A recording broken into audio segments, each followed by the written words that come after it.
की जय, भारत माता की जय।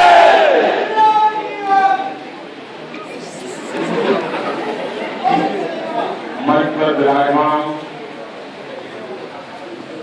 सभी महानुभाव, उपस्थित समाज के सभी अग्रज विद्यार्थी, ये मेरा सौभाग्य है कि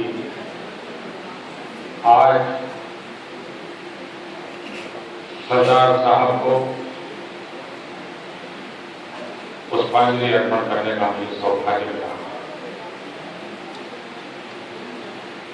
मैं कभी कभी सोचता हूं कि दुनिया के हर देश में महापुरुष हुए हैं, हर समाज को कोई न कोई नेतृत्व करने वाले युग पुरुष मिले हैं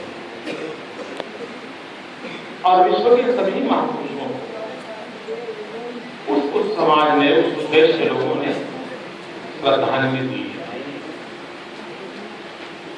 इन कभी मन में विचार आता है कि सबसे उत्तम श्रद्धांजलि किसको मिलेगी? वो कौन महापुरुष होंगे दुनिया में जिसको यूनिक टाइप ऑफ श्रद्धांजलि मिली हो, अजोड़ श्रद्धांजलि मिली हो?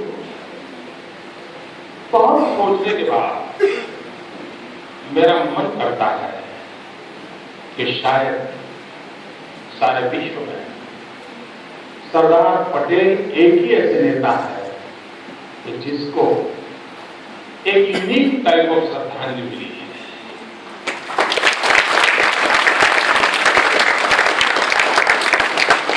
और वो यूनिक टाइप ऑफ श्रद्धांजलि क्या है? आज भी जिसकी उम्र 20 साल की है, 25 साल की है, जिसे सरदार पटेल को देखने का सौभाग्य, सुनने का सौभाग्य नहीं मिला, राजनीतिक कारणों से एक प्रकार से सरदार साहब के कार्यों को नगण्य माना गया है, कहीं पर न दिखाई दे इसके लिए भरपूर प्रयास हुआ है।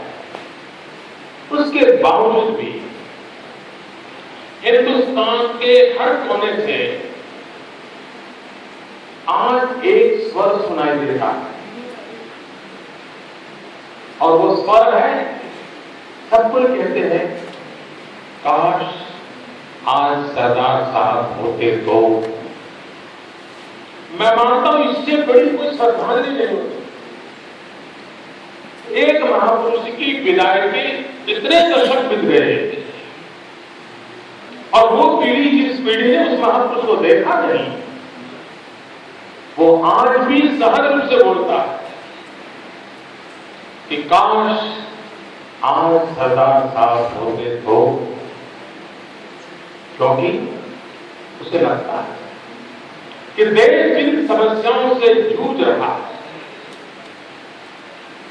अगर उन समस्याओं का समाधान किसी एक व्यक्ति के पास था तो उस व्यक्ति का नाम था सरदार वल्लभ भाई पटेल।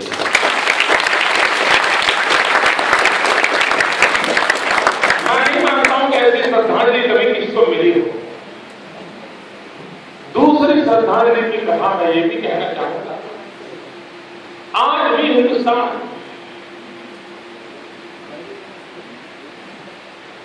बड़े विश्वास के साथ कहता है, हर पीढ़ी का हिंदुस्तानी कहता है, राजनीति में हो या न हो, दल से जुड़ा हो या न हो, हर व्यक्ति कहता है काश देश के पहले प्रधानमंत्री सरदार पटेल होते तो।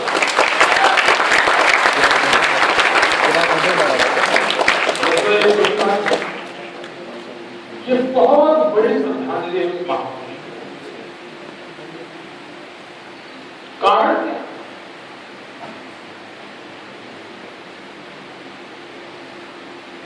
मैं तो इस देश को जोड़ने का जो उन्होंने काम किया, चाणक्य के बाद देश को जोड़ने का भरपूर प्रयास किसी एक महापुरुष ने किया तो वो है सरदार वल्लभ भाई पटेल। 400 साल पहले चाणक्य के कालखंड में भिन्न भिन्न राजा महाराजाओं को एकत्र करके भारत के स्वाभिमान के लिए लोगों को तैयार करने का प्रयास हुआ,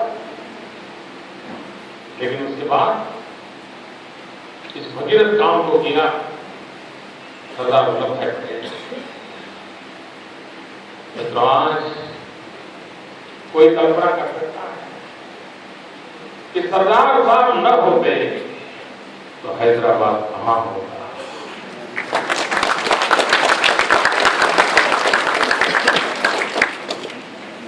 जब मिलिट्री एक्शन की बात आई तो पंडित नेहरू ने मना कर दिया, लेकिन जब पंडित नेहरू विदेश गए थे तो सरदार साहब ने मौका ले लिया।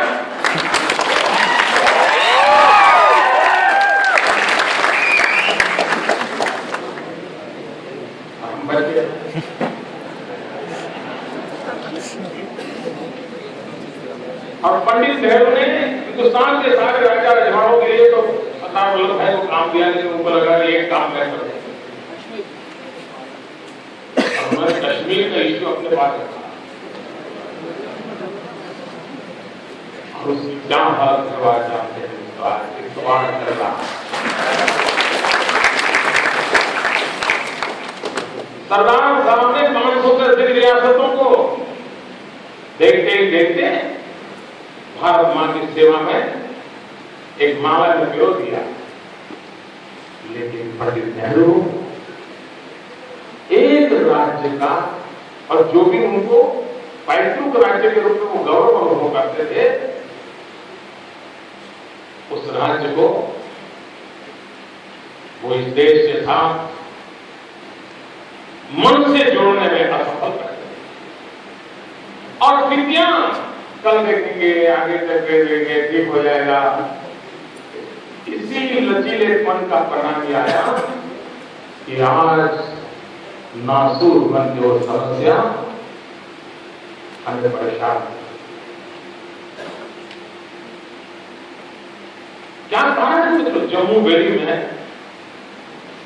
वहां के पहाड़ी इलाकों में 2 दिन से जो आग नहीं चली,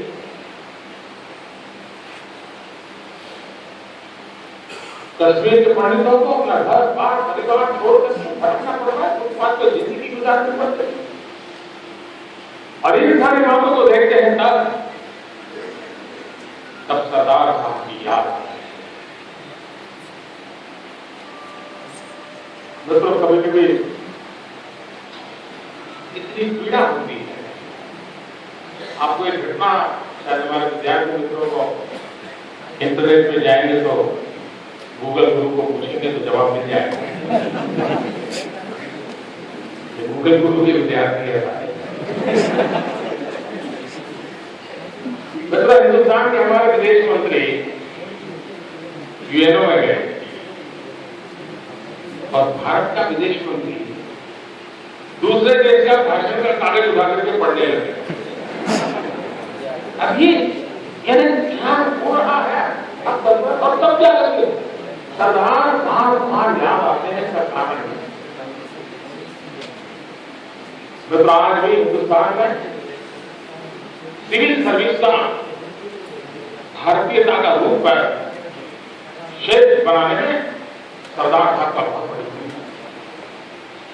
सरदार साहब अहमदाबाद म्युनिसिपल कॉर्पोरेशन के मेयर थे। अब तो म्युनिसिपल कॉर्पोरेशन नहीं था, म्युनिसिपालिटी थी, उसके मेयर थे। और तब अहमदाबाद को मुंबई राज्य का, बृहद मुंबई राज्य का हिस्सा, तब गुजरात और महाराष्ट्र अलग हुए थे।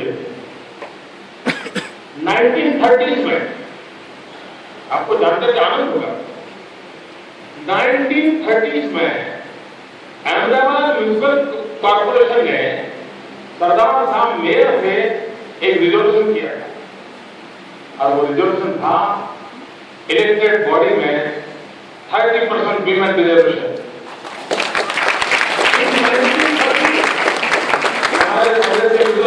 दुनिया को समझा है कि हमने वीमेन रिजर्वेशन लाया, नहीं लाया। 1930 में सरदार साहब रिजर्वेशन लाए। आज भी इसके डॉक्यूमेंट अवेलेबल है। क्या उस समय अंग्रेज सल्तनत थी, मुंबई बृहद राज्य अलग था, तो वो पारित नहीं हुआ आगे चलकर, कॉर्पोरेशन में पारित हो गया, उसको राज्य को भेज दिया गया, लेकिन नहीं हुआ। मित्रों, हिंदुस्तान में अर्बन डेवलपमेंट का विजन क्या होना चाहिए, आज भी उसकी पक्की नींव रखी है तो उस व्यक्ति का नाम सरदार वल्लभ भाई पटेल है।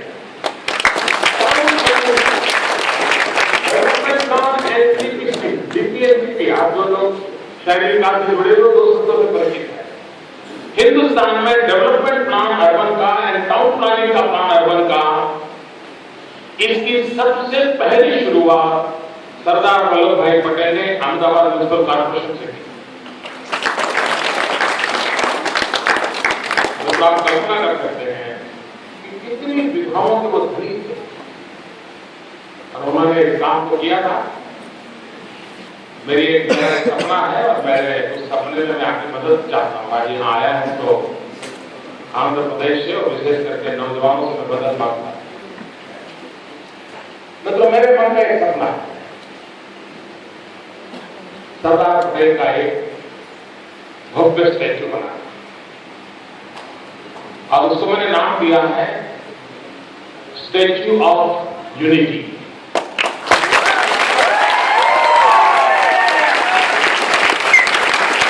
देश की एकता के लिए मैंने काम किया। मित्रों, कुछ लोग कभी कभी सवाल उठाते हैं, कुछ लोग होते बड़े फैशनेबल लोगों की कोई कमी नहीं है दुनिया में। वो कहते हैं इतने हजारों करोड़ रुपए क्यों खर्च करे जाते हैं। मतलब दुनिया झुकती है, झुकाने वाला चाहिए।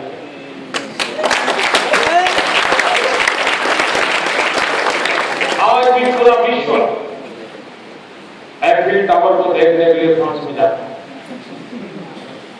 जिस दिन वो एफिल टावर बना होगा तब उस समय भी तो विवाद हुआ होगा कि इतना बड़ा क्यों, इसकी क्या जरूरत है, थोड़ा छोटा कर दो तो चलेगा। लेकिन उस समय के दीर्घदर्शिताओं ने उसको बनाया और आज सारी दुनिया उसके नीचे जाके खड़ी होकर के सर झुका करके फोटो निकाला। मित्र, जापान ने उसकी रिप्लिका करने का प्रयास किया। क्यों? क्योंकि दुनिया में वो भी अपना रुतबा दिखाना चाहते हैं। पिरामिड, आज कोई भी कहता है इतने बड़े पिरामिड के पीछे खर्चा क्यों किया, लेकिन उस पिरामिड ने उस पूरे भूभाग का एक गौरव बढ़ाया और आज अमेरिका खुद विल्सन के नए पिरामिडों की रचना वैसी की वैसी रिप्लिका अमेरिका में करने जा रहा है, क्योंकि उसको मालूम है कि दुनिया को उससे कुछ दिखाना चाहिए। अमेरिका ने ट्विन टावर बनाए थे, उस पर जो आतंकवादी हमला हुआ उससे पहले की बात कर रहा हूं, 102 मंजिला थे। तो मित्रों, मलेशिया ने जो कि third world country, developing country था, उसको लगा मैं अमेरिका को दिखा दूं और उसने 104 मंजिला को टावर बना दिया और दुनिया में सबसे ऊंचा टावर बना करके मलेशिया ने दुनिया के समृद्ध देशों को ललकारा। एक सिंबॉलिक था ललकार।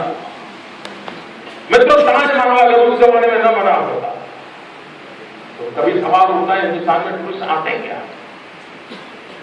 मित्रों, हर युग में इन चीजों का अपना महत्व रहता है और इसी सोच से मेरी भी आत्मा चिक चिक करके कह रही है कि हम भी कुछ ऐसा करें।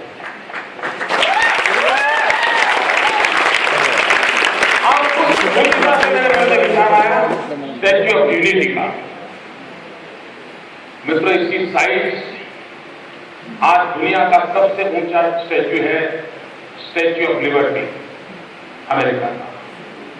हम जो सरदार साहब का स्टैच्यू बनाएंगे उसकी साइज है स्टैच्यू ऑफ लिबर्टी से statue of unity double size का होगा।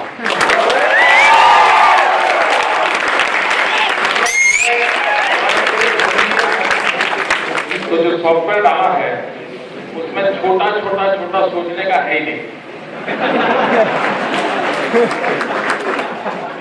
मेट्रो दुनिया का ये सबसे ऊंचा स्टैच्यू है स्टैच्यू ऑफ लिबर्टी से स्टैच्यू ऑफ यूनिटी उससे डबल बनेगा। दूसरा मित्र जब बनेगा तो सारी दुनिया को आना ही पड़ेगा, समझना पड़ेगा।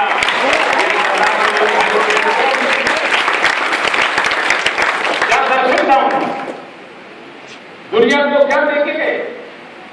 क्या भारत की धरती पर ऐसे महापुरुष पैदा होते हैं? दुनिया का ध्यान जाना चाहिए, हमारे महापुरुषों का विश्व के अंदर स्थान होना चाहिए, ये हम सबकी इच्छा होती है। कुछ लोग मुझे कहते हैं कि मोदी जी आप तो भाजपा वाले हैं, सरदार वल्लभ भाई तो कांग्रेस ही थे। मैं जब ये ऐसी बातें लोगों से सुनता हूं तो मुझे इतनी पीड़ा होती है। मित्र, ये देश विरासत को कभी बांटना नहीं चाहिए, विरासत साझा होती है। मित्रों, गांधी विश्व के हैं, सरदार भी विश्व के हैं, हमने इन महापुरुषों को उसी रूप में देखना चाहिए। वो मेरे और तेरे नहीं,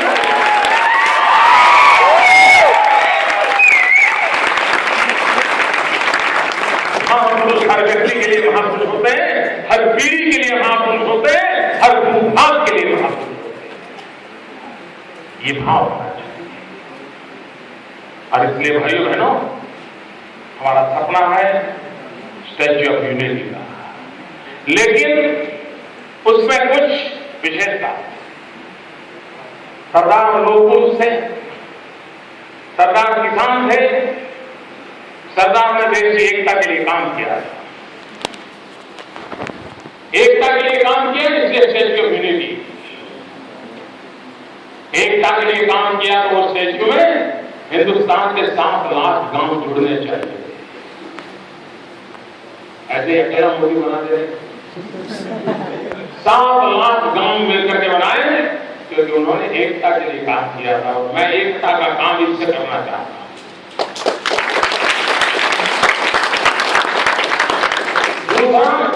वो लोग पुरुष थे, इसलिए मैं हिंदुस्तान के सभी गांवों से भिक्षा मांगने वाला हूं। और भिक्षा में लोगों से कहना हो कि आपके गांव से मुझे थोड़ा लोहा दो।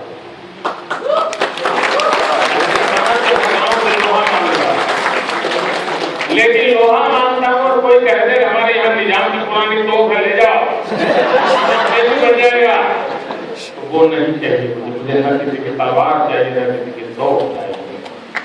मुझे हिंदुस्तान के गांव में खेती का काम करने वाला जो किसान है, उस किसान ने जिस औजार का उपयोग करके खेती की है, वो औजार का लोहा चाहिए, ताकि किसान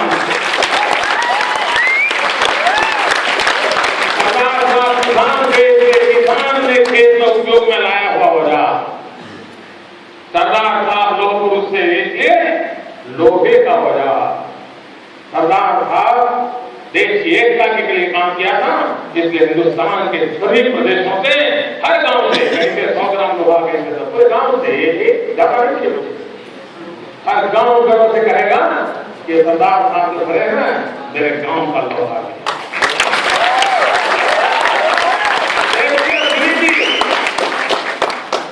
ये शब्दों में भी और स्पिरिट में भी, लेटर एंड स्पिरिट दोनों का प्रतीक बने, तो वैसा एक स्टैच्यू ऑफ यूनिटी हम बना रहे हैं। इस 31 अक्टूबर को हम इस काम को शुरू करना चाहते हैं। सरदार साहब का जन्मदिन है, कॉन्ट्रैक्ट का काम दे दिया है, और 31 अक्टूबर के बाद देश भर के हम लोगों से लोहा मांगने का शुरू करेंगे। ये प्रोजेक्ट 4-5 साल का है, तब जाके बनेगा। और जिस दिन बनेगा मित्रों, सारी दुनिया को पता चलेगा कि हिंदुस्तान के अंदर ऐसे महापुरुष हुए जिस महापुरुष का नाम था सरदार वल्लभ भाई पटेल। जो स्वाभिमान की लड़ाई लड़ते थे, ऐसे स्कूल में आने का मौका मिला है। जो स्वतंत्रता की लड़ाई लड़ते थे, उस स्कूल में आने का सौभाग्य मिला है, जहां मिट्टी की सुगंध के लिए लोग मरते थे। ये वो भूमि है जहां मिट्टी की सुगंध के लिए लोग मरते हैं। और मैं इस कार्य को करने वाले सभी महानुभावों को प्रणाम करता हूं। उस कालखंड में स्वाभिमान से सर ऊंचा किया है, ऐसे महापुरुषों को प्रणाम करता हूं। और इतना एक जीवंत स्मारक विचार का, स्वाभिमान के विचार का जीवंत स्मारक है जो हर पीढ़ी को प्रेरणा देता रहेगा। उस धरती को प्रणाम करते हुए आपके विचार का मुझे अवसर मिला। मैं आप सबका बहुत बहुत आभारी हूं, आप सबको प्रणाम करता हूं। मेरे साथ बोलेंगे, मैं कहूंगा सरदार पटेल, आप बोलिए अमर रहे। सरदार पटेल अमर रहे।